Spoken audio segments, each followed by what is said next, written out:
अस्सलाम वालेकुम students, ninth class आपके बायोलॉजी के चैप्टर नंबर 5 का लेक्चर नंबर 8 है आज। और आज आपका टॉपिक है सिग्निफिकेंस ऑफ माइटोसिस। ये बेटा इम्पॉर्टेंट टॉपिक है, सिग्निफिकेंस ऑफ माइटोसिस, माइटोसिस की अहमियत।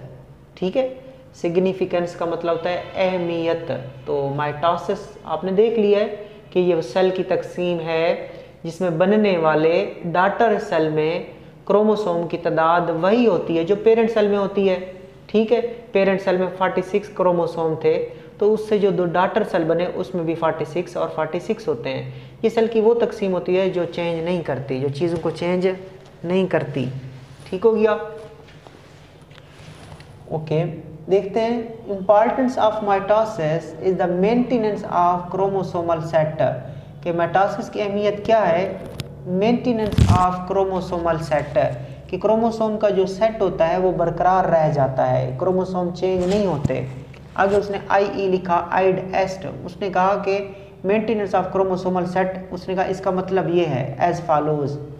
क्या? Each daughter cell receive chromosome, हर डॉटर सेल जो क्रोमोसोम हासिल करता है, that are alike in composition, वो जो क्रोमोसोम डॉटर सेल हासिल करता है वो कंपोजिशन में भी एक जैसे होते हैं, एंड इक्वल इन नंबर, और तादाद में भी बराबर होते हैं। किसके साथ? To the chromosome of the parent cell, to the chromosome of parent cell. ठीक है बेटा? ओके, तो मैं आपको समझा दूं थोड़ा सा कि माइटोसिस की, उसने अभी आपको कहा कि जो माइटोसिस की अहमियत है वो ये है कि इसमें जो क्रोमोसोम का सेट है वो मेंटेन रहता है। ठीक है, और क्रोमोसोम का सेट है बरकरार रहता है, मेंटेन रहता है। उसका मतलब क्या है? ये देखें बेटा, ये पेरेंट सेल है और ये डॉटर सेल्स हैं। एक पेरेंट सेल के अंदर माइटोसिस का अमल हुआ और उससे दो डॉटर सेल बन गए। जो सेल तकसीम होता है वो पेरेंट सेल होता है, जो सेल बनते हैं वो डॉटर सेल्स कहलाते हैं। और डॉटर सेल के अंदर जो क्रोमोसोम्स की कंपोजिशन है, इसका मतलब ये होता है कि यहाँ पे जिस चीज़ से क्रोमोसोम्स बने हैं, ये क्रोमोसोम्स है अंदर के डॉटर सेल्स में, क्रोमोसोम जिस चीज़ से बने हुए हैं, पेरेंट के क्रोमोसोम भी उसी चीज़ से बने हुए हैं। और जितने क्रोमोसोम डॉटर सेल्स में मौजूद हैं उतने क्रोमोसोम्स किस में मौजूद हैं? पेरेंट सेल में मौजूद हैं। इसी को कहते हैं कि माइटोसिस का अमल जो होता है वो क्रोमोसोम की तादाद को बरकरार रखता है। और क्रोमोसोम जो डॉटर सेल्स में आते हैं वो कंपोजिशन के लिहाज से भी और नंबर के लिहाज से भी क्या होते हैं? पेरेंट से मिलते जुलते होते हैं। ठीक है, तादाद के लिहाज से और केमिकल तरकीब के लिहाज से डॉटर सेल के क्रोमोसोम बिल्कुल एक जैसे होते हैं पेरेंट के क्रोमोसोम से। आगे चलते हैं। फॉलोइंग आर द ओकेजन्स, कि मदरजा झेल, फॉलोइंग का मतलब होता है मदरजा झेल, आर द ओकेजन्स, मदरजा झेल वो मौके हैं, वाक़ियात हैं, वो चीज़ें हैं, वो इवेंट्स हैं in the lives of organism, जानदारों की ज़िंदगी में। एक अगर ज़िंदगी हो, वाहिद हो, तो उसको लाइफ कहते हैं। ज़्यादा जानदारों की ज़िंदगी हो तो उसको लाइव्स बोलते हैं, लाइव्स। तो लाइव्स जमा है और लाइफ सिंगल है, लाइव्स बोलते हैं, ज़िंदगियाँ। Following are the occasions in the lives of the organism where mitosis happens, कि मदरजा झेल जानदारों की ज़िंदगी में वो वाक़ियात हैं वेयर माइटोसिस हैपेंस, जहाँ पे किसका अमल होता है? माइटोसिस का। तो आज का लेक्चर बड़ा इंटरेस्टिंग है बेटा, दिलचस्प है, क्योंकि आप आज देखेंगे कि कहाँ कहाँ पे माइटोसिस होती है, कहाँ कहाँ पे माइटोसिस होती है। सो जानदारों की ज़िंदगी में मुदरजा झेल ओकेजन्स हैं, वो वाक़ियात हैं जहाँ पे माइटोसिस का अमल होता है। चलें जी, पहले वाक़े की तरफ चलते हैं। The development and the growth, कि हम जानदार जो हैं, हम जिंदा चीज़ें जो हैं, जब हमारी डेवलपमेंट और ग्रोथ होती है तब भी किसका अमल होता है? माइटोसिस का। पहले तो आप हेडिंग देख लें जो अब हमने देखनी है। सो कोई आपसे पूछे, जनरल पूछेगा, MCQs आ सकता है, डेवलपमेंट और ग्रोथ के पीछे किसका हाथ है? माइटोसिस का। सेल रिप्लेसमेंट, सेल की तब्दीली, उसके पीछे किसका हाथ है? माइटोसिस का।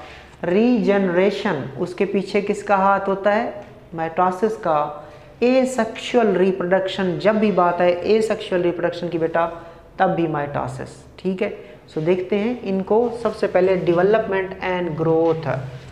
the number of the cells within an organism increase by mitosis. The number of cells within an organism increase by mitosis. कि एक जानदार के अंदर जो सेल्स होते हैं वो तादाद में बढ़ते हैं किस अमल के ज़रिए? माइटोसिस के ज़रिए। ओके बेटा, मैं आपको समझा देता हूँ, आपको फिर समझ आ जाएगी।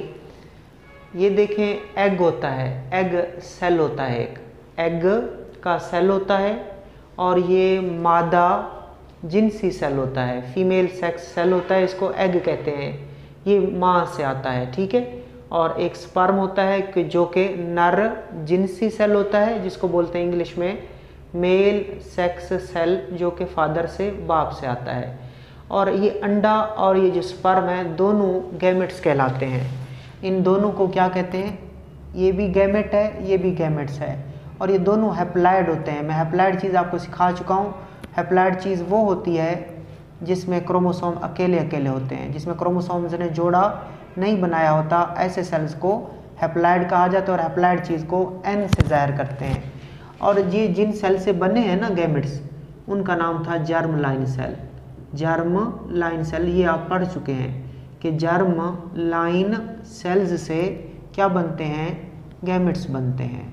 किस अमल से? मियासिस से, जो हमने अभी पढ़ना है, ठीक है। अभी हमारा टॉपिक चल रहा है माइटोसिस का, ठीक है। मियासिस भी सेल की तकसीम है। ओके बेटा, तो देखा आपने कि जर्म लाइन सेल के अंदर मियासिस का अमल होता है और उनसे गैमेट्स बनते हैं। गैमेट्स स्पर्म होता है और एग होता है। जब ये गैमेट्स मिलते हैं ना, उस अमल का नाम फर्टिलाइजेशन होता है। अंडा स्पर्म मिल जाते हैं, उनसे एक सेल बन जाता है, और एक एन और एक एन मिलकर बनाएगा 2n। एक एन और एक एन मिलके क्या बनाएंगे? 2n बनाएंगे, जिसको मैं बोलूँगा डिप्लॉइड। और जो चीज़ बनती है उसका नाम जाइगोट होता है। जो चीज़ बनती है उसका नाम जाइगोट होता है। और वो जाइगोट क्या होता है? डिप्लॉइड होता है, मतलब उसमें क्रोमोसोम किस शक्ल में आ चुके हैं? जोड़ों की शक्ल में आ चुके हैं। तो अब जाइगोट बन गया। अब देखें, अगर जाइगोट कितने सेल हैं? सेल एक है, ठीक है। जाइगोट सेल कितने हैं? एक सेल है। हम जानदार जितने भी हैं, हमारी इब्तदा इस जाइगोट से होती है। हम इस जाइगोट से स्टार्ट करते हैं अपनी ज़िंदगी। फिर देखें, सेल तकसीम होते हैं। एक सेल है, हमारे अंदर खरबों सेल है, ये हम हैं, हमारे अंदर खरबों सेल्स हैं, ट्रिलियन सेल्स हैं। तो किस तरह एक सेल है, हमारी ज़िंदगी यहाँ से शुरू हो रही है। फिर एक सेल से ज़्यादा सेल किस तरह बनते हैं? बेटा ये देखें, एक सेल से 2 सेल बनते हैं, फिर ज़्यादा बनते जाते हैं, सेल तकसीम होते जाते हैं। अब ये बहुत सारे सेल्स बनते जा रहे हैं, बहुत सारे सेल्स बनते जा रहे हैं, और इसको एम्ब्रियो बोलते हैं। इसको क्या बोलते हैं? एम्ब्रियो, ठीक हो गया। अब जाइगोट से क्या बन गया? एम्ब्रियो बन गया। एम्ब्रियो के बाद छोटा सा बेबी बन जाता है, जो माँ के पेट के अंदर होता है। देखें किस तरह तब्दीलियाँ आ रही हैं, चेंजेस आ रही हैं। पहले इस तरह था, फिर एक सेल था, फिर सेल ज़्यादा हुआ, फिर छोटा बेबी बन गया, ठीक है। इस अमल का नाम डेवलपमेंट है। ये जो तब्दीलियाँ आ रही है ना बेटा, चेंजेस आ रही हैं, इस जानदार में तब्दीली आई, फिर ऐसे हुआ, फिर ऐसे हुआ, फिर ऐसे हुआ, इनको क्या बोलते हैं? इनको बेटा हम डेवलपमेंट कहते हैं। और इस डेवलपमेंट के पीछे किसका हाथ है? डेवलपमेंट के पीछे माइटोसिस का हाथ है। कि जो सेल तकसीम हो रहे हैं ना, एक सेल से ज़्यादा सेल हुए, उसके पीछे किसका हाथ है? माइटोसिस का। सो डेवलपमेंट किसकी वजह से होती है? माइटोसिस की वजह से। अब बच्चा पैदा हो जाता है, छोटा सा बच्चा है बेटा, और उसके बाद फिर एक बड़ा इंसान बन जाता है वो। उसका कद, उसके बाजू, उसकी टांगें बड़ी हो जाती हैं। तो याद रखना बेटा, साइज़ में जब जानदार बढ़ता है ना, साइज़ में छोटा सा है, अब बड़ा हो गया है, साइज़ में जो इजाफा होता है ना, साइज़ में इंक्रीज़ जो होता है, उसको ग्रोथ कहते हैं। वो क्यों हुआ? देखें, अब जब छोटा था तो उसमें थोड़े सेल थे, जब छोटा था उसमें सेल्स थोड़े थे, तीर का निशान नीचे दिया मैंने, तो उसमें सेल्स कम थे। जब वो बड़ा हो गया तो उसमें सेल्स क्या हो गए? ज़्यादा हो गए। तो एक जानदार का, एक छोटे जानदार का बड़े जानदार हो जाना, उसमें कन्वर्ट होना, यानी कि जानदार के साइज़ में इजाफे को नशो नुमा कहते हैं या ग्रोथ कहते हैं। और इसके पीछे भी किसका हाथ है? माइटोसिस का हाथ है। एक ये इसके जो सेल्स थे वो तकसीम होते गए, इसके सेल क्या होते गए? तकसीम होते गए, और वो एक बड़े जानदार में तकसीम हो गया, बड़े जानदार में तब्दील हो गया।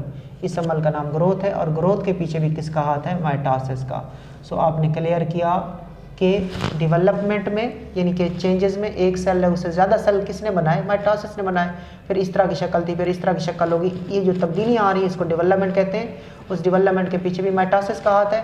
फिर एक जानदार का साइज़ छोटा था, वो छोटा बच्चा था, फिर वो बालिग हो जाता है, बड़ा हो जाता है, उसका साइज़ बढ़ जाता है, तो इसके साइज़ को भी किसने बढ़ाया। साइज़ बढ़ा क्यों है, क्योंकि सेल बढ़े हैं, और सेल को किसने बढ़ाया है, सेल की तकसीम ने बढ़ाया, और सेल की तकसीम का नाम क्या होता है, mitosis.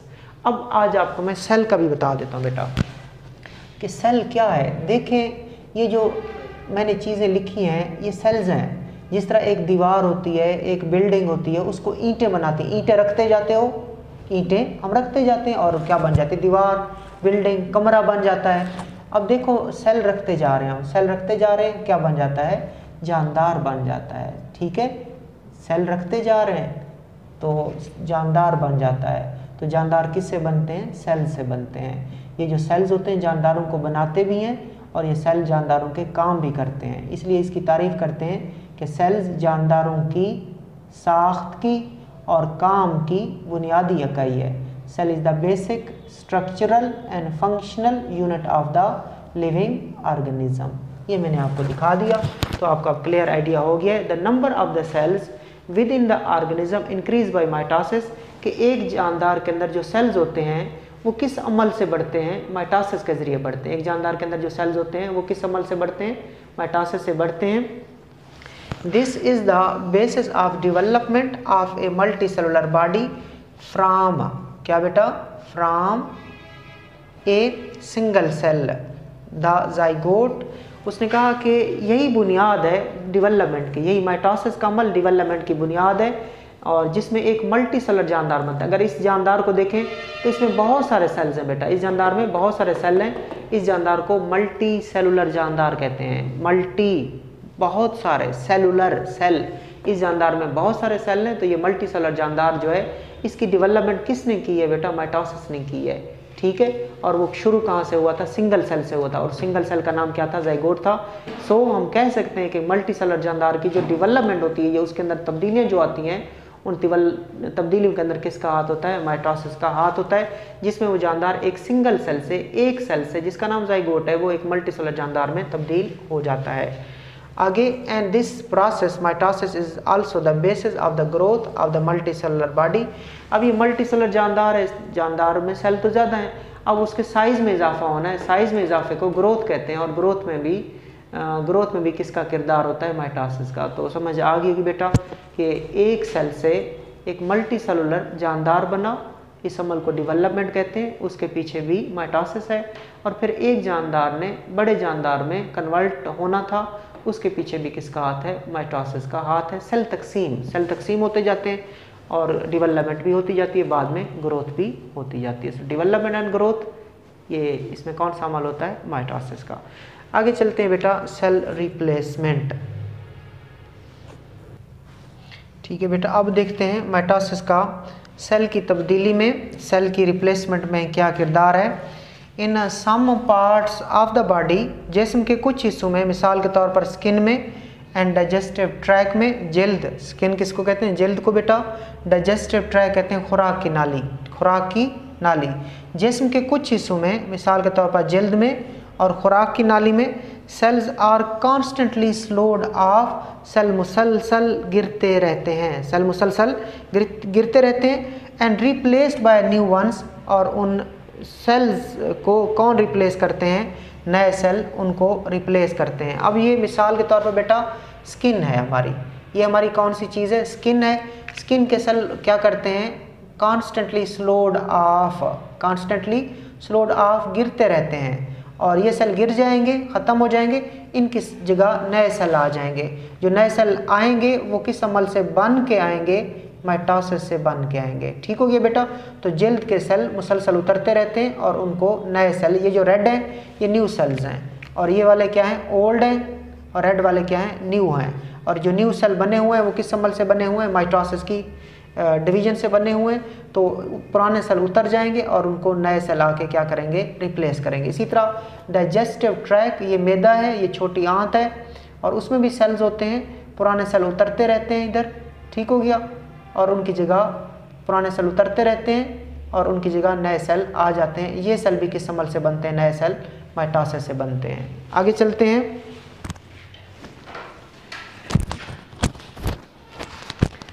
New cells are formed by mitosis and so are exact copies of the cells being replaced. नए सेल जो होते हैं वो किस अमल से बनते हैं? मैं आपको समझा रहा था, माइटोसिस से बनते हैं। And so are exact copies of the cell, और माइटोसिस में जो सेल बनता है ना वो अपने पहले वाले सेल की, पेरेंट सेल की कॉपी होता है, सेम टू सेम होता है।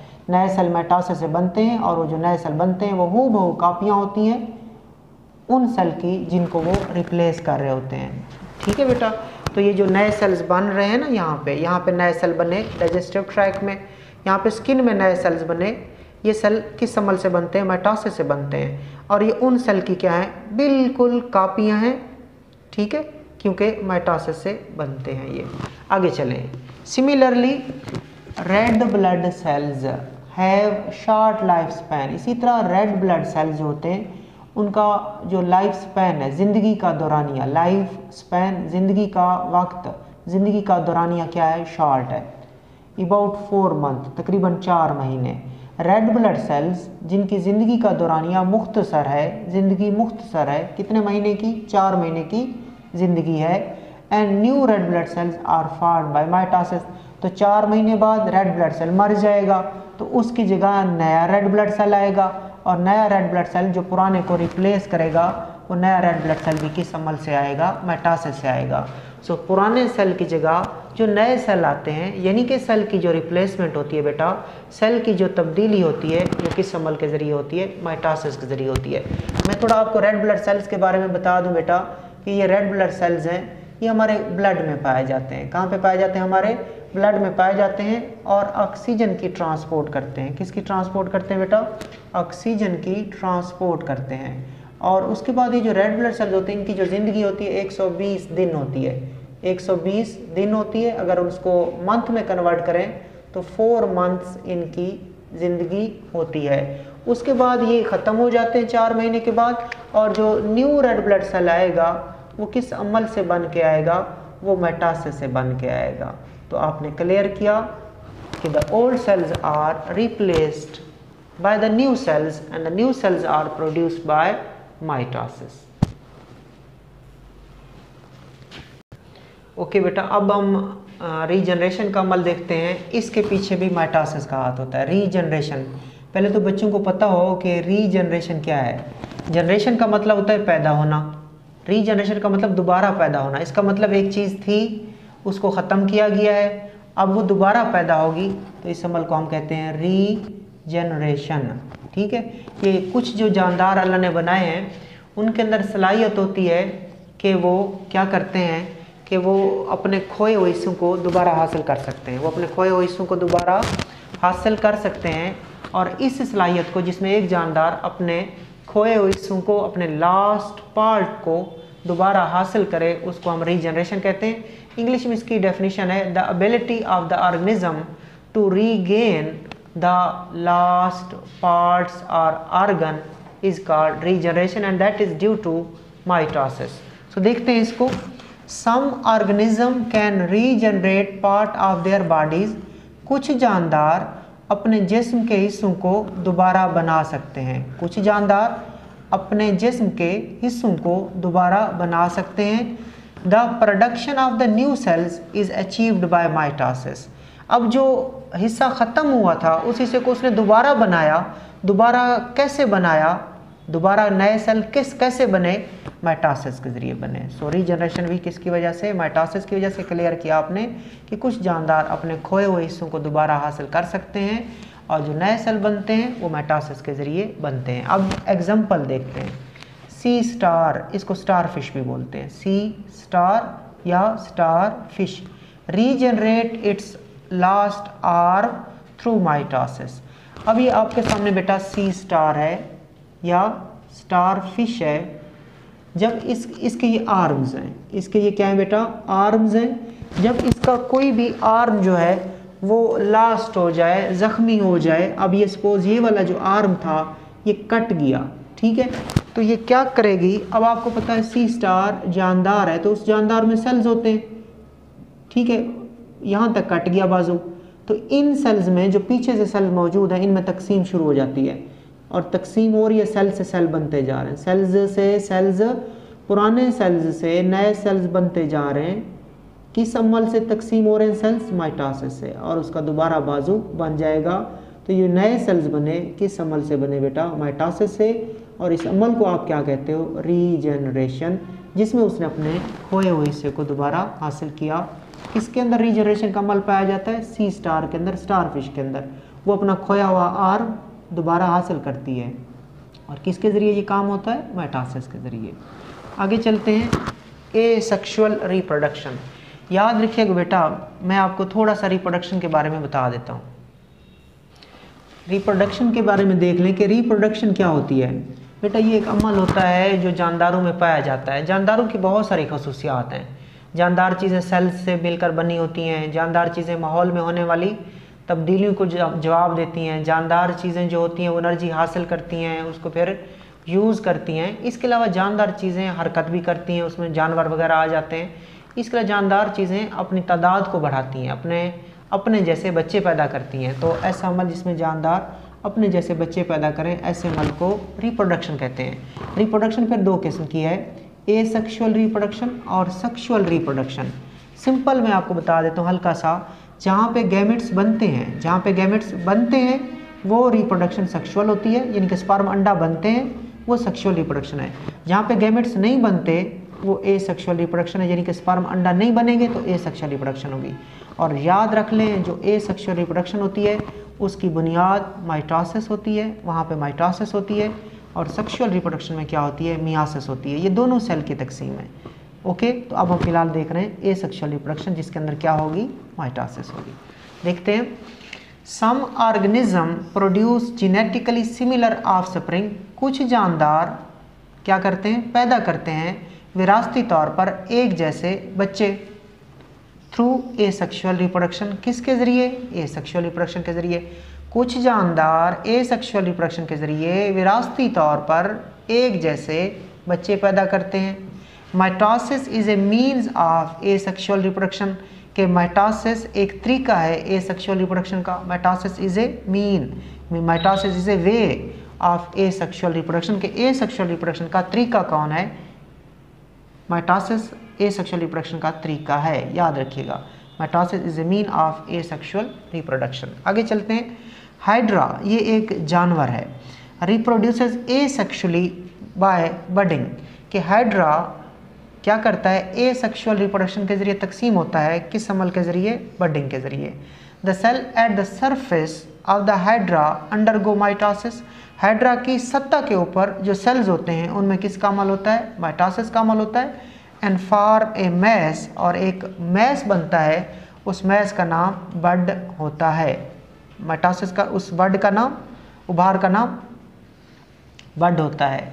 Mitosis continues in the cells of the bud, उस बड के अंदर माइटोसिस होती जाती है। And it grows into a new individual, और आखिरकार वो बड, वो उभार एक नए जानदार में तब्दील हो जाता है। मैं आपको डायग्राम से दिखाता हूँ। ये बेटा एक जानवर है और इसका नाम हाइड्रा है। क्या है इसका नाम? हाइड्रा है।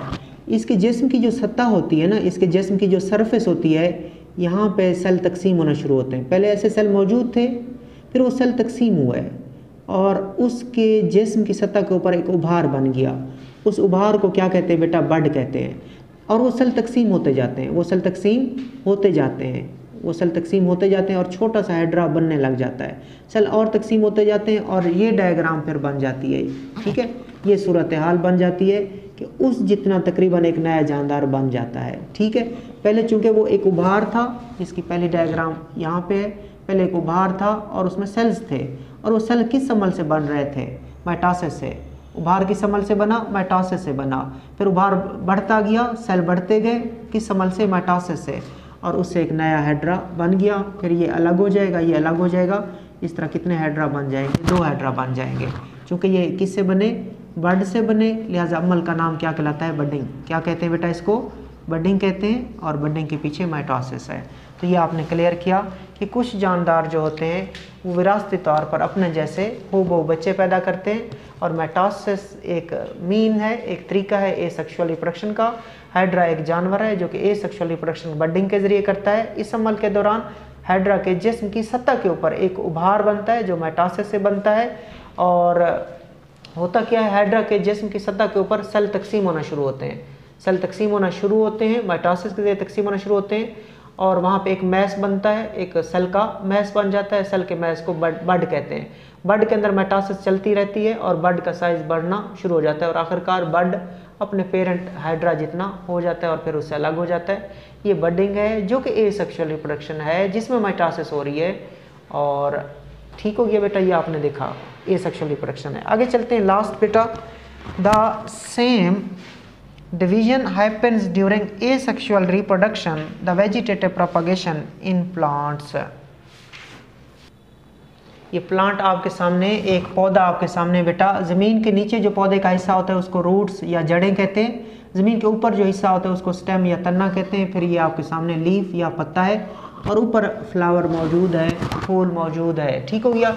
ये जो तीन हिस्से हैं, रूट, स्टेम और लीफ, ये पौधे के वेजिटेटिव हिस्से होते हैं। इनको क्या बोला जाता है बेटा? वेजिटेटिव हिस्से। आपने फर्स्ट चैप्टर में भी देखा था कि सरसों का जो पौधा था उसके कुछ वेजिटेटिव पार्ट्स थे, और याद रखना वेजिटेटिव पार्ट्स वो होते हैं जो पौधे की सेक्सुअल रिप्रोडक्शन में हिस्सा नहीं लेते।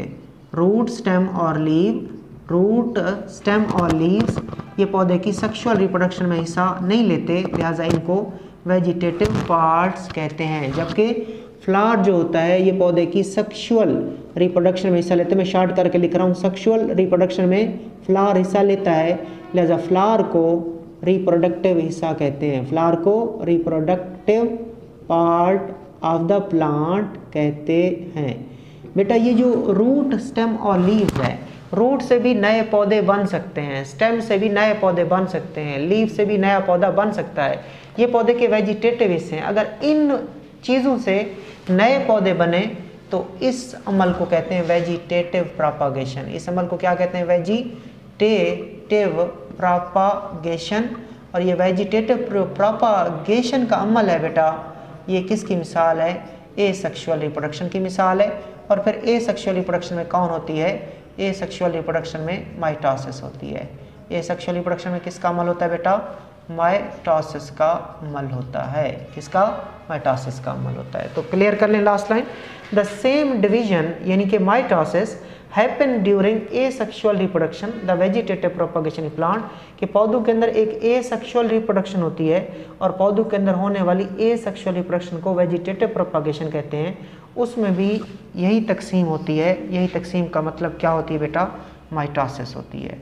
सो पौधों के अंदर जब एसेक्सुअल रिप्रोडक्शन हो, जब पौधों के अंदर वेजिटेटिव प्रोपगेशन हो, तब भी कौन सा अमल होता है? माइटोसिस का अमल होता है। तो ये आपने माइटोसिस को देखा कि माइटोसिस एसेक्सुअल रिप्रोडक्शन कराती है, रीजनरेशन कराती है, सेल रिप्लेसमेंट कराती है, डेवलपमेंट और ग्रोथ कराती है। अल्लाह हाफिज़।